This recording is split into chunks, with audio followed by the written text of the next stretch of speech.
जय हिंद दोस्तों। मैं अनिकेत कुमार बिहार कृषि कॉलेज सबौर भागलपुर से एग्री गाइडेंस के इस यूट्यूब चैनल में आप लोग का स्वागत करता हूं।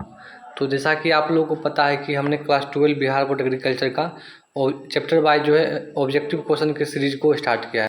उसी सीरीज को आगे बढ़ाते हुए हम लोग आज बात करेंगे गेहूँ की खेती के ऑब्जेक्टिव प्रश्न के बारे में। और पिछले वीडियो में हमने जो है धान की खेती को जो है कंप्लीट कर लिया, ठीक है। तो आप लोग इस वीडियो में अंत तक बने रहिए। और सबसे पहले इसमें जितने भी क्वेश्चन है उसका आप लोग को आंसर को कमेंट करना, अगर आप लोग को आ रहा है तो। उसके बाद जब हम लोग आंसर को बताते हैं तो उससे आंसर को मैच कर लेना, ठीक है। और फटाफट वीडियो को लाइक भी कर देना है और हमारे इस यूट्यूब चैनल एग्री गाइडेंस को सब्सक्राइब भी कर लेना है, क्योंकि ये हमारे वीडियो और चैनल दोनों के लिए बहुत ही ज़रूरी है। तो फिलहाल हम लोग आगे बढ़ते हैं। सबसे पहला हमारा क्वेश्चन है कि गेहूँ का परिवार क्या है, ठीक है, यानी कि गेहूँ की फैमिली क्या है। तो हमारा ऑप्शन है ग्रेमनी, लेगुमिनेसी, कंपोजिटी और टिलीज, ठीक है। मैंने पिछले वीडियो में बताया था जितने भी अनाज वाली फसलें हैं, चाहे धान हो, गेहूँ हो, मक्का हो, ज्वार हो, बाजरा हो, ठीक है, उन सभी का परिवार या कुल क्या है वह ग्रेमनी है, ठीक है। तो इसका जो राइट आंसर हो जाएगा ऑप्शन नंबर ए, ठीक है। आगे बात करते हैं क्वेश्चन नंबर बी की। गेहूं का वानस्पतिक नाम क्या है, ठीक है। वानस्पतिक नाम को अंग्रेजी में बोलते हैं बोटानिकल नेम। ऑप्शन है ओराइजा सेटाइवा, टिटिकम एस्टिवम, जियामेज और टिटिकम ड्यूरम। देखिए, अगर केवल पूछा जाए गेहूं का तो हम लोग वहाँ मारेंगे क्या, टिटिकम एस्टिवम, ठीक है।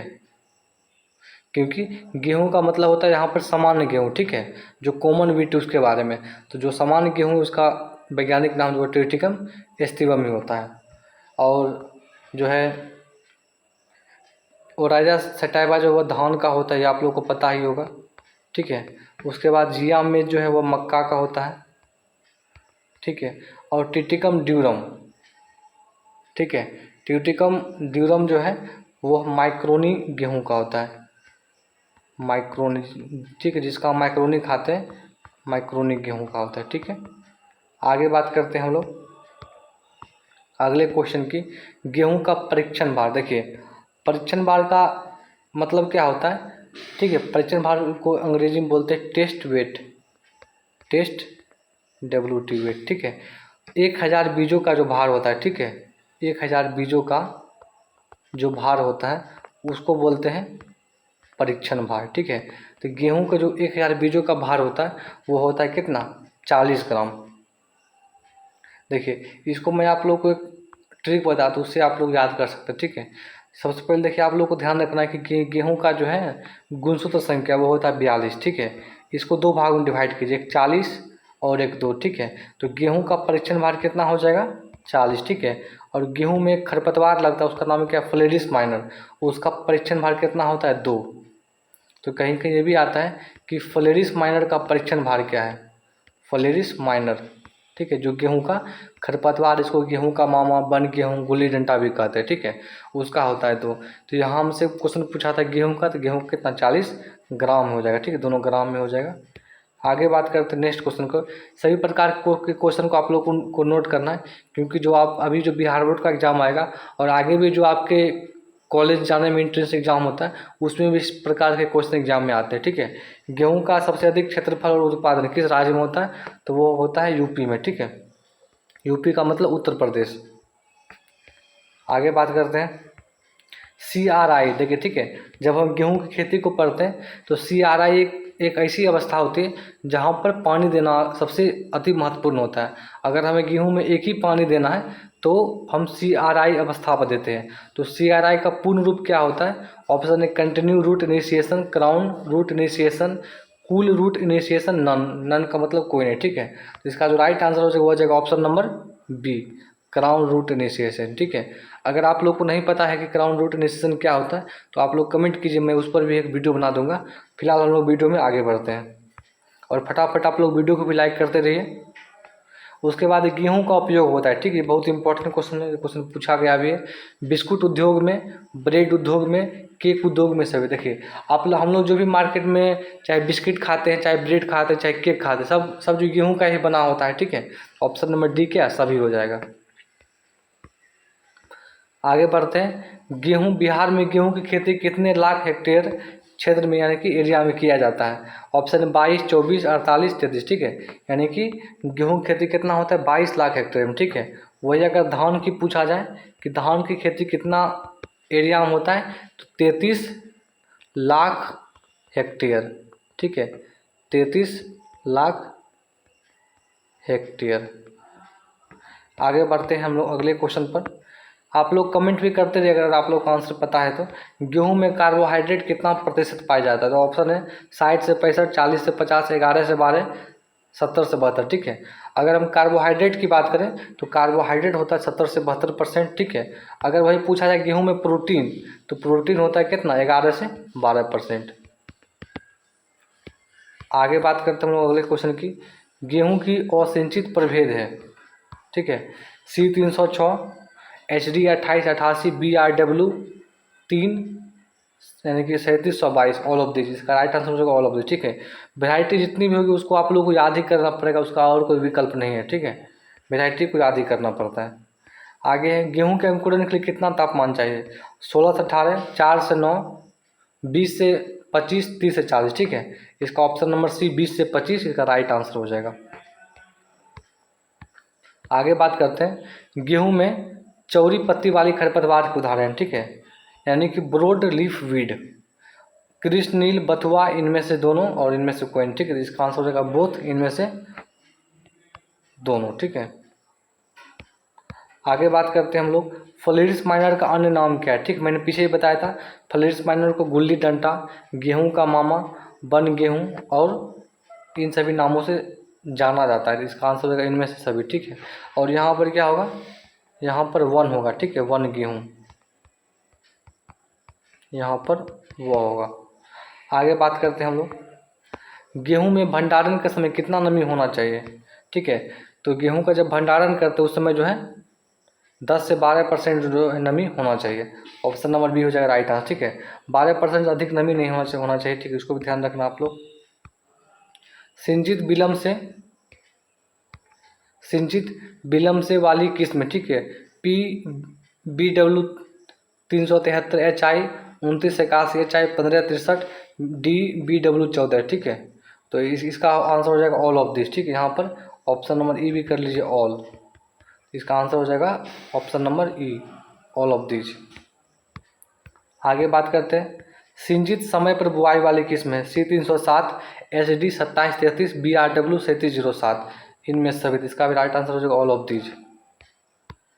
आगे बात करते हैं गेहूं के बंटवार के लिए कितना तापमान चाहिए, ठीक है। 25 degree C, 12 degree C, 18 degree C और 40 डिग्री C, ठीक है।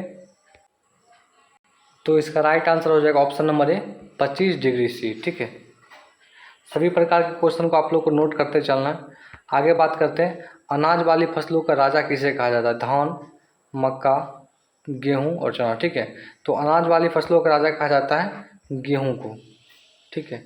अगर हम बात करें कि रानी, ठीक है, यानी कि अनाज वाली फसलों की रानी किसे कहा जाता है तो वो हो जाएगा मक्का, ठीक है। मक्का कहा जाता है अनाज वाली फसलों की रानी, ठीक है। आगे हम बात करते हैं बिहार में गेहूं का कुल उत्पादन कितना लाख टन होता है, ठीक है। 60 से 65 लाख टन, 120 लाख टन, 40 से 45 लाख टन और 280 लाख टन। तो इसका जो राइट आंसर हो जाएगा वो हो जाएगा ऑप्शन नंबर ए, ठीक है, 60 से 65 लाख टन। आगे बात करते हैं गेहूं का उत्पत्ति स्थल, ठीक है। मैंने धान बारे में बताया था कि धान पानी में होता है, पानी होता है समुद्र में, समुद्र का अंग्रेजी होता है SEA, ठीक है, C। अब देखिए गेहूं का अंग्रेजी क्या होता है वीट, WHEAT, वीट, ठीक है। इसमें क्या करना है ई के जगह पर, यहाँ पर एक मिनट रुक जाइए। अगर हम फिर से बात करें, देखिए फिर से आप लोग इसको देख लीजिए। धान पानी में होता है, पानी समुद्र में होता है, ठीक है। समुद्र का अंग्रेजी होता है SEAC, C का मतलब समुद्र, ठीक है, पहला बात। अब देखिए गेहूं का अंग्रेजी क्या होता है, गेहूं का अंग्रेजी होता है वीट, ठीक है, वीट का मतलब गेहूं। तो यहाँ पर क्या करना है एक जगह पर ई करना है, तो यहाँ क्या साउथ वेस्ट एशिया मतलब दक्षिण पश्चिम एशिया इसका राइट आंसर हो जाएगा। आगे बात करते हैं हम लोग, बिहार में सबसे अधिक गेहूं को उत्पादन करने वाला जिला है, तो वो है रोहतास। ठीक है, रोहतास में ही जो धान और गेहूं का सबसे अधिक उत्पादन होता है। तो आगे बात करते हैं हम लोग अगले क्वेश्चन की, गेहूं के पुष्पक्रम को क्या कहते हैं। ठीक है, पुष्पक्रम का मतलब होता है बाली, जो उसका फ्लावरिंग पार्ट होता है, head year spike all of this. ठीक, इसका राइट आंसर हो जाएगा ऑल ऑफ दिस, सभी। इमर गेहूं किसको कहते हैं। ठीक है, ऑप्शन है Triticum dicoccum, Triticum aestivum, Triticum turgidum, Triticum vulgare. ठीक है, तो ट्रिटिकम डाइकोकम को बोलते हैं इमर गेहूं। आगे बात करते हैं, गेहूं में बौनापन के लिए कौन सा जीन जिम्मेदार है। ठीक है, तो ऑप्शन है हमारा डीजीयू जीन, जीन नोरिन 10 और इनमें से कोई। ठीक है, अगर गेहूं की बात करें तो नोरिन 10 हो जाएगा। ठीक है, अगर हम धान के बारे में बात करेंगे, ठीक है, तो धान में हो जाएगा डीजीयू जीन, और मक्का में हो जाएगा, मक्का में पाया जाता है जीन। ठीक है, जीन नामक प्रोटीन पाया जाता है, इसको छोड़ दीजिए आप लोग। आगे बढ़ते हैं हम लोग, गेहूं की अच्छी पैदावार के लिए कैसी मिट्टी होनी चाहिए। ठीक है, तो दोमट मिट्टी में क्या होता है, सभी फसल की अच्छी पैदावार होती है, और गेहूं की खासकर अच्छी, बहुत ज़्यादा अच्छी पैदावार होती है। और आगे है कि गेहूं की बीज को मिट्टी में कितनी गहराई पर बोनी चाहिए। ठीक है, यहाँ आप लोग कर लीजिएगा बीज। ठीक, यहाँ क्या हो जाएगा बीज, तो गेहूं के बीज को जो है ना 4 से 5 सेंटीमीटर गहराई पर बोना चाहिए। ऑप्शन नंबर डी हमारा राइट आंसर हो जाएगा। आगे बात करते हैं कि यहाँ होगा गेहूं की बुआई की विधि। ठीक, यहाँ पर आप लोग सही कर लीजिए, यहाँ धान लिखा, यहाँ होगा गेहूं। गेहूं की बुआई की विधि, छिटकवा विधि, सीड ड्रिल मशीन के द्वारा, शून्य जुताई मशीन द्वारा, इनमें से सभी। इसका राइट आंसर होगा ऑल ऑफ दिस, इनमें से सभी। आगे बात करते हैं, गेहूं का प्रमुख कीट है कजरा कीट, फली छेदक, army worm, green leaf hopper. ठीक है, तो इसका राइट आंसर हो जाएगा कजरा कीट। ठीक है, और फली छेदक जो है वो लगता है चना में। ठीक है, आर्मी वर्म वो लगता है धान में। ठीक है, ग्रीन लीफ हॉपर भी लगता है मेनली जो है धान में। आगे बात करते हैं, ट्रिटिकम एस्टिवम भारत में कितना क्षेत्रफल है। इसका है 87%, यानी कि 87% क्षेत्रफल में यही गेहूं का उत्पादन होता है। इस कारण से गेहूं का वानस्पतिक नाम भी ट्रिटिकम एस्टिवम भी कहा जाता है। हेक्साप्लॉइड गेहूं में गुणसूत्र की संख्या। ठीक है, देखिए हेक्साप्लॉइड का मतलब हो गया 6x, 6 और कितना होता है 42। ठीक है, इसका राइट आंसर हो जाएगा ऑप्शन नंबर ए। ठीक है, तो इस वीडियो में इतना ही। अगर ये वीडियो आप लोगों को पसंद होगा तो इस वीडियो को लाइक भी कर दीजिए, और हमारे इस यूट्यूब चैनल एग्री गाइडेंस को सब्सक्राइब भी कर लीजिए। तो वीडियो को देखने के लिए बहुत बहुत धन्यवाद।